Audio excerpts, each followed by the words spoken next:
mahasiswa itu merasa riset itu sulit. Emang menentukan topik riset itu lebih sulit daripada harus menyelesaikan riset itu sendiri. Ketika kita merasa suka dengan topik riset yang akan kita teliti, akan kita analisis, itu akan membuat kita itu minatnya tinggi. Tidak sulit lah untuk mencari sumber yang kredibel. Jangan lupa untuk kasih reward pada diri sendiri. Main sama pacar, kode pacar. Jadi menghargai setiap progres kecil itu ternyata sangat penting.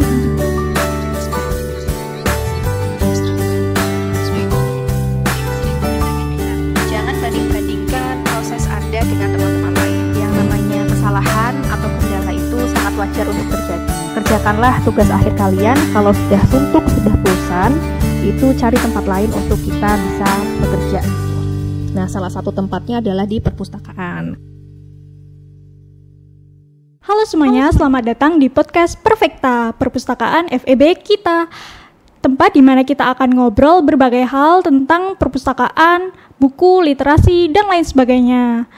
Kenalin, aku Fadila yang akan menjadi host di podcast kali ini.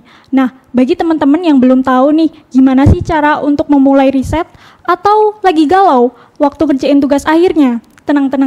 Di episode kali ini kita bakalan bahas tips and trick mengenai riset dan tugas akhir. Tentunya saya tidak sendiri di sini, saya sudah bersama narasumber yang akan menemani kita beberapa waktu ke depan. Beliau adalah Dr. Hapsari Ayu Kusumawardani, SEME. Halo Ibu Hapsari, gimana nih kabarnya? Alhamdulillah saya baik. Untuk Mbak Fadila sendiri bagaimana kabarnya? Alhamdulillah kabar saya juga baik. Jadi teman-teman, beliau ini merupakan dosen ilmu ekonomi di Fakultas Ekonomika dan Bisnis Undip. Nah Bu, topik kita kali ini cukup menarik nih, karena banyak mahasiswa, khususnya mahasiswa akhir, itu masih ketakutan dan merasa cemas saat mendengar kata riset dan tugas akhir. Nah, menurut Ibu sebagai dosen, kenapa hal ini bisa terjadi dan menurut Ibu kira-kira tantangan apa yang mereka hadapi? Ya, jadi ada beberapa alasan ya mengapa mahasiswa itu merasa riset itu sulit. Yang pertama ini adalah bahwa mahasiswa ini sering bingung memulai dari mana. Di mana memulai dari mana ini biasanya mereka ini bingung karena topik yang mereka angkat itu mau yang seperti apa dan bagaimana. Nah, itu yang membuat mereka ini pusing memikirkan topik terlebih dahulu, jadi mereka itu bingung untuk memulai dari mana. Kemudian yang kedua, banyak mahasiswa ini belum tahu cara mencari sumber literatur yang kredibel untuk riset atau tugas akhir mereka. Kemudian yang ketiga ini kurangnya pemahaman tentang teknik pencarian database jurnal untuk riset mereka, di mana padahal ini itu Undip sudah memfasilitasi database jurnal yang sangat mudah untuk diakses. Kemudian yang terakhir, mereka ini takut atau ragu atau enggan atau kurang nyaman untuk bertanya pada pustakawan terkait hal-hal tersebut, yaitu salah satunya adalah mencari literatur yang kredibel atau bagaimana mengakses database jurnal.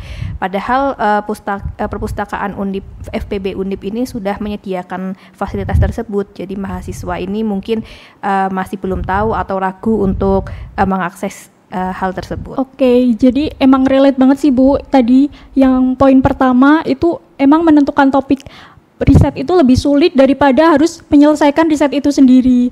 Nah, mungkin dari Ibu adakah tips bagi mahasiswa yang lagi bingung nih untuk memilih topik riset? Nah, itu adakah tips-tips khusus dari Ibu?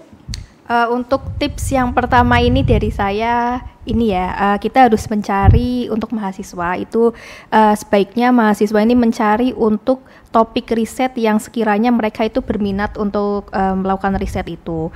Jadi dengan kita ini mencari topik yang menarik untuk kita, setidaknya kita ini mengurangi beban karena kita itu suka terkait dengan topik yang sedang kita ambil risetnya. Nah, kemudian mengapa hal tersebut itu berpengaruh? Karena ketika kita merasa suka dengan topik riset yang akan kita teliti, akan kita analisis, itu akan membuat kita itu minatnya tinggi gitu. Kalau misalkan kita sudah males untuk atau tidak suka ya, kurang suka dengan topik kita, ya mungkin beban kita akan lebih banyak karena ada ketidaksukaan itu. Jadi saran saya untuk yang pertama ini adalah cari topik riset yang sekiranya Anda semua, adik-adik semua ini berminat untuk meneliti. Misal kalau adik-adik ini berminat untuk topik yang kaitannya sama industri, ya coba teliti untuk coba lakukan riset untuk yang kaitannya dengan industri. Kalau adik-adik berminat untuk topik riset yang berbau moneter, ya berarti carilah topik-topik riset yang sekiranya nanti berbau moneter, seperti itu. Oke, jadi kalau tadi udah menentukan topiknya nih Bu, lanjut ke biasanya mahasiswa itu akan lanjut mencari referensi untuk dijadikan sebagai acuan atau dasar untuk riset mereka. Nah, adakah trik khusus dari Ibu agar mahasiswa ini dapat menemukan sumber informasi yang memang benar-benar relevan dan kredibel gitu, Bu? Ya, nah setelah kita itu menentukan topik yang sekiranya kita berminat untuk ini ya, untuk riset kita ini yang kita suka, kemudian juga menarik. Yang kedua ini adalah mencari sumber literatur yang kredibel. Nah ini sebetulnya tidak sulit lah untuk mencari sumber yang kredibel ini, karena di Undip ini kan kita melanggan untuk jurnal yang dilanggan Undip. Nah di situ ada berbagai database, Scopus, kemudian ProQuest, Science Direct, kemudian EBSCO, Emerald, dan lain sebagainya. Nah ini fasilitas dari Undip yang bisa dimanfaatkan oleh mahasiswa secara mudah dan juga gratis. Itu semua tersedia di SSO masing-masing mahasiswa, begitu ya. Jadi tinggal masuk ke SSO masing-masing, kemudian klik di jurnal yang dilanggan Undip, kemudian di situ akan terlihat Science Direct, Emerald, Scopus. Nah itu semua sumber yang kita ambil dari situ adalah sumber-sumber yang kredibel, gitu. Jadi itu merupakan salah satu tips untuk mencari referensi yang kredibel yang sudah tersedia di SSO kita. Ternyata banyak banget ya Bu jurnal yang dilanggan oleh Undip. Lalu Bu, dari pengalaman Ibu sebagai dosen nih, Ibu paling sering menemukan kesalahan apa yang dilakukan oleh mahasiswanya saat mencari referensi ini, Bu? Mungkin kesalahan umum yang pertama dilakukan oleh mahasiswa saat tugas akhir atau riset itu adalah mereka ini kurang memperhatikan dari kredibilitas sumber. Jadi banyak mahasiswa yang masih menggunakan artikel yang dari blog atau dari media non-akademik atau sumber tanpa review yang jelas. Nah, padahal ketika kita ini sedang menulis suatu tulisan atau riset, itu kan adalah riset ilmiah ya, yang nantinya akan dipertanggungjawabkan ke kredibilitasnya. Jadi oleh karena itu baiknya kita itu mencari sumber-sumber yang juga kredibel, yang bisa terpercaya. Karena sebuah riset ilmiah ini nanti akan dibaca banyak orang, yang itunya tentunya harus kredibel, dan sumber untuk menghasilkan suatu tulisan yang kredibel, salah satunya adalah kita mencari atau mengutip atau menggunakan literatur-literatur yang kredibel juga. Jadi nanti harapannya apa yang kita tulis, apa yang kita analisis itu didukung oleh sumber-sumber atau referensi yang kredibel. Kemudian kesalahan lainnya ini adalah tidak memanfaatkan database resmi yang disediakan perpustakaan. Padahal di sana itu tersedia jurnal-jurnal berkualitas. Dan selain itu juga kurang spesifik dalam menggunakan atau mencari kata kunci dalam pencarian. Jadi kita penting sekali untuk mencari suatu topik atau literatur review itu dengan menggunakan kata kunci yang baik, kata kunci yang tepat. Jadi dengan kata kunci yang tepat itu nanti kita akan memanggil gitu ya semua riset-riset, artikel-artikel atau sumber informasi yang sesuai dengan topik kita dan juga dengan sumber-sumber yang lebih kredibel, seperti itu. Jadi kita harus lebih memaksimalkan pencarian kita ya Bu. Bisa juga tuh teman-teman kita bisa menggunakan fitur advanced search atau pencarian lanjutan. Nah, di situ kita dapat menggunakan operators boolean seperti and, or, dan not untuk lebih menspesifikan pencarian kita. Oke Bu, kalau tadi udah bicara tentang cara memulai riset, kita berpindah ke gimana cara mempertahankan motivasi saat mengerjakan riset itu. Seringkali mahasiswa itu juga banyak yang berhenti di tengah-tengah jalan saat mengerjakan tugas akhir atau risetnya. Nah, fenomena ini ternyata ada sebutannya, yaitu writer's block. Jadi mereka itu udah berada di kondisi yang mentok banget nih Bu, udah buntu, nggak bisa mikir lagi harus nulis apa. Nah, adakah tips ketika seorang mahasiswa ini mengalami kebuntuan atau writer's block ini Bu? Ya, ini pertanyaan yang sangat menarik ya, di mana saat menyelesaikan suatu tugas akhir atau riset itu biasanya kita itu mengalami yang namanya writer's block, yaitu ketika kita itu stuck gitu dengan apa yang sedang kita tulis, apa yang sedang kita kerjakan, apa yang kita sedang proses. Jadi untuk mengatasi writer's block ini itu biasanya yang pertama ini sebabnya dulu ya, biasanya mahasiswa ini itu terlalu banyak yang sedang dipikirkan gitu. Karena biasanya kan nanti kita merevisi, kemudian setelah revisi ini ada revisi ini lagi, kemudian harus lagi mencari referensi, belum lagi nanti memikirkan bimbingan dengan dosen pembimbing. Nah, hal itu yang kita pikirkan dalam satu waktu menyebabkan kita itu stuck oleh apa yang sedang kita kerjakan. Jadi kita seperti ibaratnya pusing duluan, habis itu kita stuck, tidak tahu apa yang harus dilakukan. Nah, untuk mengatasi itu tips dari saya yang pertama adalah jangan pikirkan semuanya sekaligus. Jadi yang namanya menyelesaikan sesuatu itu kan harus bertahap ya. Jadi buatlah tahap-tahap kecil untuk menyelesaikan riset kita atau tugas akhir kita. Jadi fokus pada hal yang kecil dulu. Jadi misal hari ini cukup buat latar belakang. Terus nanti hari berikutnya kita buat rumusan masalah. Hari berikutnya kita buat tinjauan pustaka. Jadi dengan satu persatu seperti itu kita mulai dari hal-hal yang kecil nanti akan selesai gitu. Misal kalau kita masih stuck, jadi 2 minggu pertama kita pikirkan latar belakang bab 1, kemudian bab 2-nya kita pikirkan 2 minggu setelahnya, bab 3 kita pikirkan 2 minggu setelahnya. Nanti sedikit demi sedikit itu akan kalau misalkan kita pakai 2 minggu, jadi kita menghabiskan waktu sebulan lebih 2 minggu lah ya untuk menyelesaikan proposal kita. Nah, setelah itu nanti kita ajukan ke dosen pembimbing. Kemudian nanti mungkin ya pasti ya ketika kita mengajukan ke dosen pembimbing itu pasti ada revisi.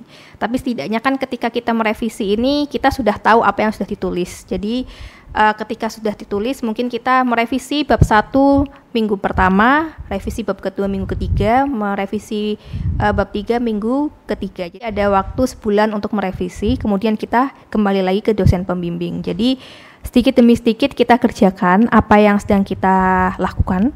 Tidak perlu memikirkan harus selesai di satu waktu, jadi sedikit demi sedikit.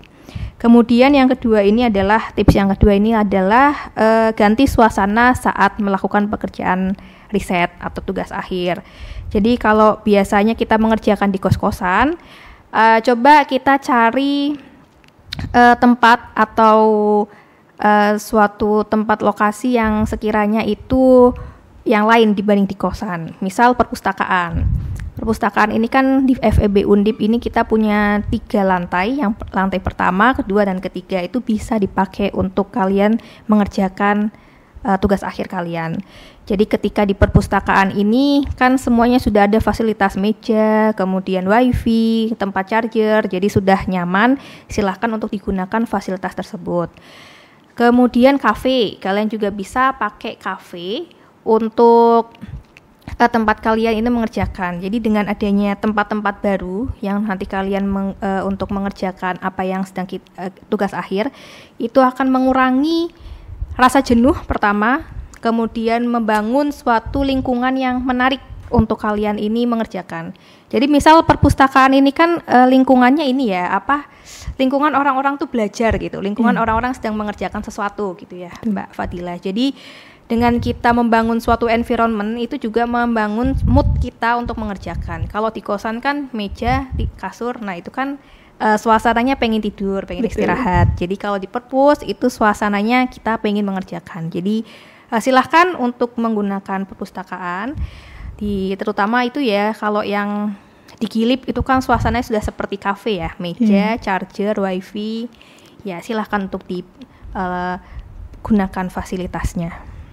Terus yang terakhir itu ada jangan lupa untuk kasih reward pada diri sendiri. Reward diri sendiri ini maksudnya ketika kita sudah selesai mengerjakan sesuatu, misal tadi di minggu pertama kita sudah mengerjakan bab 1, kemudian jangan lupa untuk memberikan reward untuk diri kita, misal jalan-jalan atau main sama teman, main sama pacar kalau sudah punya pacar, kalau belum juga nggak apa-apa.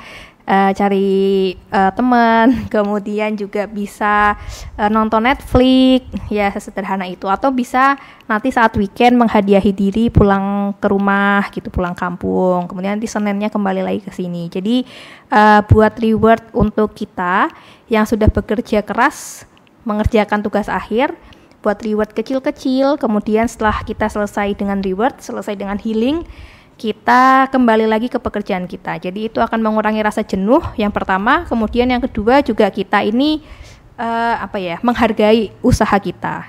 Small step itu sangat penting ya, important. Jadi jangan disepelekan step-step kecil kita. Jadi kita harus memberikan hadiah-hadiah kecil untuk kita, pencapaian-pencapaian kecil kita. Jadi menghargai setiap progres kecil itu ternyata sangat penting untuk menjaga semangat kita dan agar kita juga tidak mudah menyerah ya Bu. Betul. Oh iya teman-teman, di perpustakaan FEB ini juga sudah menyediakan layanan klinik TA atau klinik tugas akhir. Buat teman-teman nih yang mungkin ngerasa stuck atau ngerasa bingung dan pengen konsultasi soal penelitiannya, boleh banget nih datang langsung ke perpustakaan FEB. Oke, maaf Bu, iklan dulu. Nah, lanjut Bu, gimana sih tips agar mahasiswa itu tetap produktif saat mengerjakan riset? Supaya tetap produktif itu adalah yang pertama jangan ragu untuk memulai, kemudian jangan terlalu keras kepada diri sendiri. Kemudian kita harus menyadari bahwa ketika kita ini sedang belajar, sedang melakukan proses belajar, bahwa yang namanya kesalahan atau kendala itu sangat wajar untuk terjadi. Jadi tidak masalah kalau misalkan kita ini dalam perjalanannya itu mengalami kendala atau mengalami revisi. Itu jangan putus asa karena kita sedang proses. Jadi hal itu merupakan hal yang sangat wajar itu terjadi. Jadi yang penting jangan menyerah. Dan ingat bahwa Anda semua ini tidak sendirian, punya teman, punya keluarga. Dan jangan banding-bandingkan proses Anda dengan teman-teman lain, karena itu ada banyak faktor ya. Kalau kita bicara tentang menyamakan satu dengan yang lain itu tidak bisa, karena kita itu punya tantangan masing-masing. Ada yang dosen pembimbingnya sibuk, ada yang enggak, ada yang topiknya ini susah, ada yang topiknya ini ya susah juga, cuman masih bisa lah. Jadi jangan banding-bandingkan usaha Anda dengan orang lain, yang penting terus berprogres. Dan kemudian yang jangan lupa terhadap manajemen waktu, karena manajemen waktu ini sangat penting ya untuk kita para mahasiswa, di mana nanti kita ini harus memulai step by step apa yang sedang kita kerjakan. Kemudian pertama ini adalah membuat jadwal harian atau mingguan untuk mengerjakan tugas akhir.